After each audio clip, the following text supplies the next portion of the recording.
So now he's locked out of the club. He's covered in water and drenched. And at that exact moment, the dream girl from the bank pulls up, sees him sitting on the ground covered in water, and goes, "Stanley, what are you doing?" So now he's incredibly embarrassed.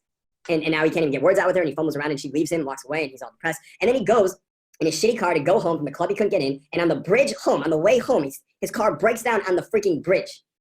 Okay? And it gets worse from there. He gets out of the car, and he's like, "God damn it, could this be any worse?" And he kicks the car, and the car is such a piece of shit, it all falls apart in that exact moment. Literally, the wheels fall off. All right?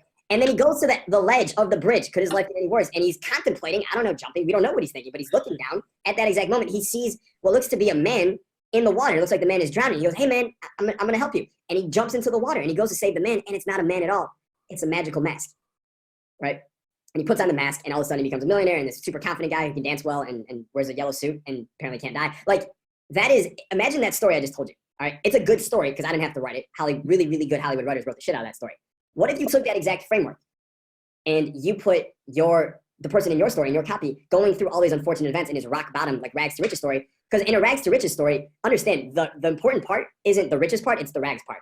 It's when the prospect identifies with the character when he's talking about how bad things were, right? So if you just take out Stanley Ipkiss and put in your protagonist in your copy, that's a full framework for a great rags to riches story right there. And then instead of finding a mask, he discovers a magical investment technique or a magical copywriting technique. You guys see how that works? It's the same thing. So every movie you've ever seen that was good, they literally give you perfect, incredible story formulas that you probably were not going to be able to come up with on your own. And that's okay. I don't need to come up with them, right? So they're like, it's everywhere for you. You just have to, now that you're researching now you have your antenna up, you're looking for it. Yeah, so like other tried and true plots for stories to be the hometown boy makes good, loser learns how to win, clueless dude gets a clue, outsider sneaks inside, regular guy discovers the secrets of exceptionality, like Rocky movies, Karate Kid. I mean, all those things are probably templates you can use for stories. The most powerful stories you could tell are first person. Like if I was telling you a story about myself, there's another form of story you can do with the second person where you're talking about you, like your life in the future. There's also a third person eyewitness story. So I saw this person doing this. That was the story I told you about Scott Bardelli in Canadian Social Security, about how I witnessed something. And then there's other stories too, which are like third person stories that happen to other people.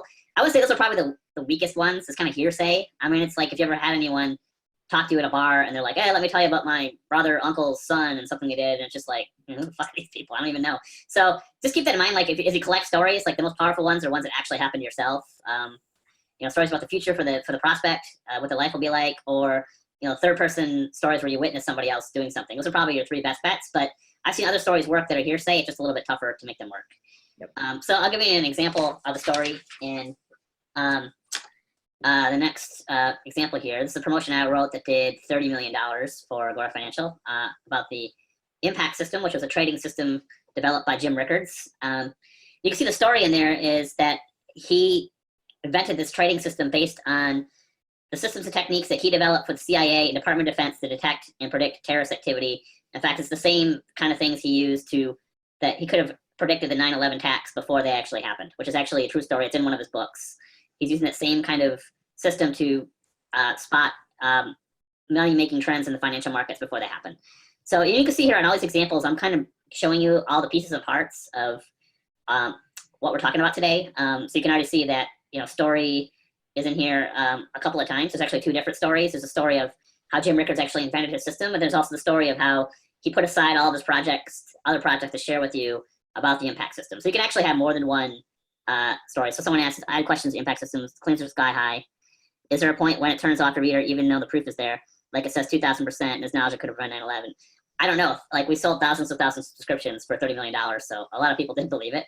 So I don't know what the limit, if it was been too high. I guess it'd be too high if it didn't work, to answer your question. But I'll also say that like you don't want to just make up claims that sound good. That's like a very rookie copywriter mistake is you're sitting there, and I still do this mistake sometimes, especially if I've been alone for too long, is I'll just start writing like, oh, what sounds good here? All right, I'll make this much money. You'll have this much success. Like you don't want to make up claims. You want to do your research, gather all the best proof you can, and let the proof dictate the extent of the claim. Hopefully, please everyone like write that down. That's something Gary Men's taught. That's super, super key. Yeah.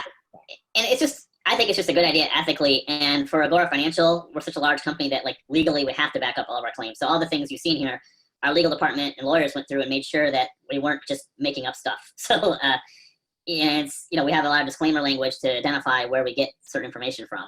So definitely don't make it up. It should be based on the truth. those what we're going to talk about in the next session, like the truth definitely can be reframed in an interesting way to make it even more extraordinary than it might seem to most people, how most people perceive it. Yeah. Like, so, all right. So Tim, you asked me to say it again. So you don't want to just make up claims that sound good for your copy. You want to do all the best research you can, and then let the best proof you find during your research phase dictate what claim you're going to make. So if you find someone who made $40,000 in 1 week using this investment thing, and that was the most money anyone made, then your claim, you cannot say you'll make $41,000 with this. You have to say 40,000, because that's what the claim is. You never want your claim, that's what the proof is. You never want your claim to overweigh your proof. You find the best proof you can, and you let that dictate the claim. And like Ryan was talking about, taking the truth and then reframing it in an interesting way. Like if you guys look at story number 2 here, on the copy, it says, for the past 6 months, I put aside all my other projects to develop a whole new way of making money, right? So that is like the interesting way to state that. What in reality does that look like? That means the guy probably spent some time over the last 6 months working on this. Like, what's more interesting? I've been working on this when I have free time the last few months, or for the past 6 months, I've set aside everything to develop a whole new way of making money. Like, it's a lot more interesting the second way, right? Yeah. So that kind of segues to like what is proof? That's a really good segue to like what is proof, and that's really the next thing that you're gonna be looking for. I think curiosity is probably the most powerful emotion to leverage, and we'll get into that a little bit next session, and then we start talking about leads and headlines for sure. But like the next important thing, most important leverage you need to really emotion you really need to leverage is like a feeling of certainty or belief, and you create a feeling of belief by showing proof. So like my definition of proof would be the elements in your copy chosen to give your prospects the biggest feelings of belief or certainty that what you claim is inevitably true. So that's all kind of relative. Like someone asked a question before, like, did some people not believe the fact that Jim Rickards really had the same kind of tools to prevent 9/11? It's in his book and stuff. I don't know. Probably some people did read that and think it's totally bullshit. So we're always trying to aim for like scale and for a mass audience, as many people to believe it as possible. It was in his books, so I believe that it happened. There probably people didn't believe it, but like enough people believed it that we made $30 million, and that's really the key to it. So kind of some rules to think about proof is that you need to follow every claim you make with proof.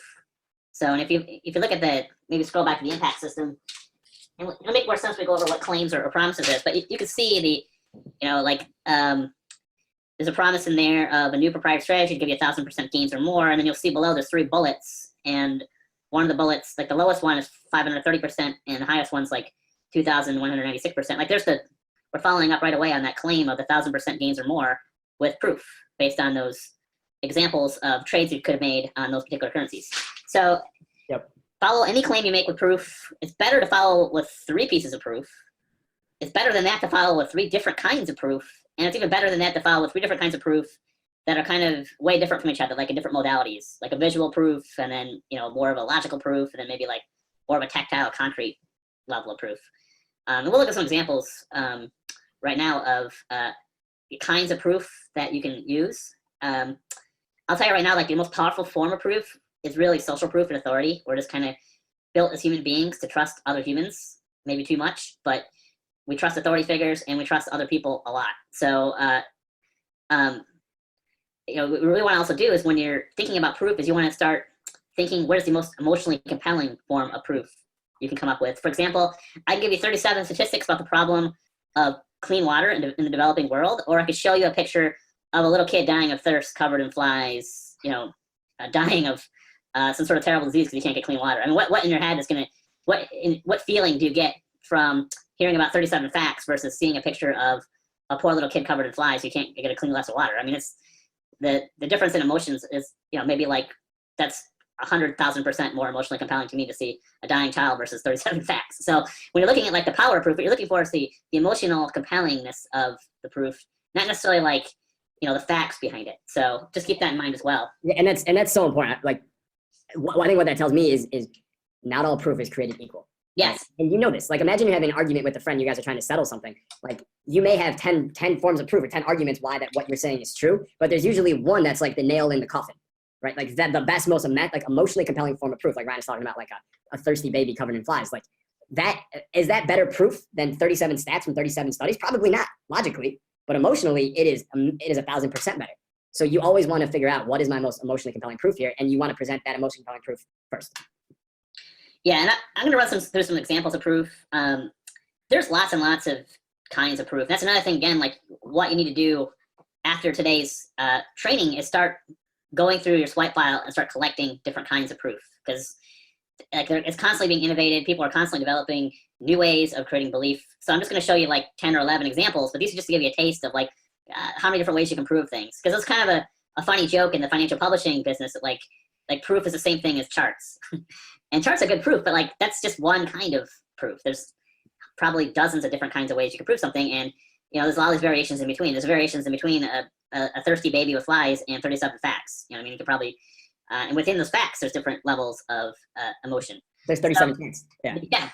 So a really powerful form of proof is demonstration, and you'll see that a lot in infomercials. The actual picture you see on screen there is not actually from an infomercial, but it's probably one of the better infomercials ever created that was never called an infomercial.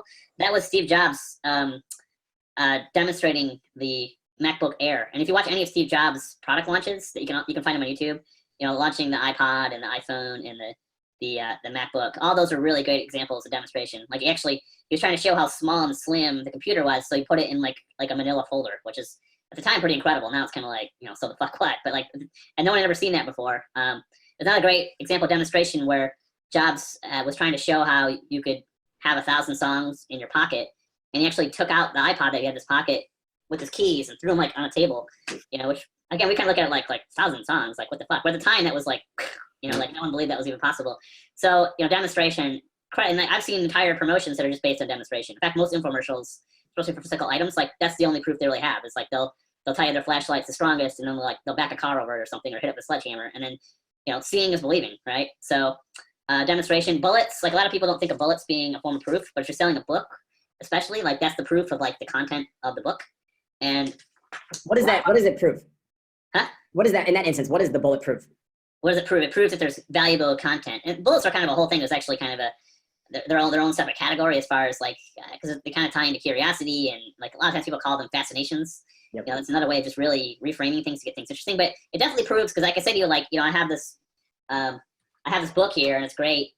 Just trust me on it. Well, I don't really know that. You have to kind of tell me what's inside the book for me to believe that, right? But part of the problem of info products is we don't want to give it away, because then, why would they buy the book? Because you're just telling them what's in it, right? So like bullets are a form of proof in the way that you're proving that there's valuable content inside of whatever you're selling. Social proof, there's lots of different forms of social proof. Like academic studies are a form of social proof. Like this example here is for a very successful trading service promotion from a company called the Oxford Club, and they had this great quote from like a school of business, which is, saying if this was 5 times greater and half the risk, which for someone interested in trading, I mean, that's gold.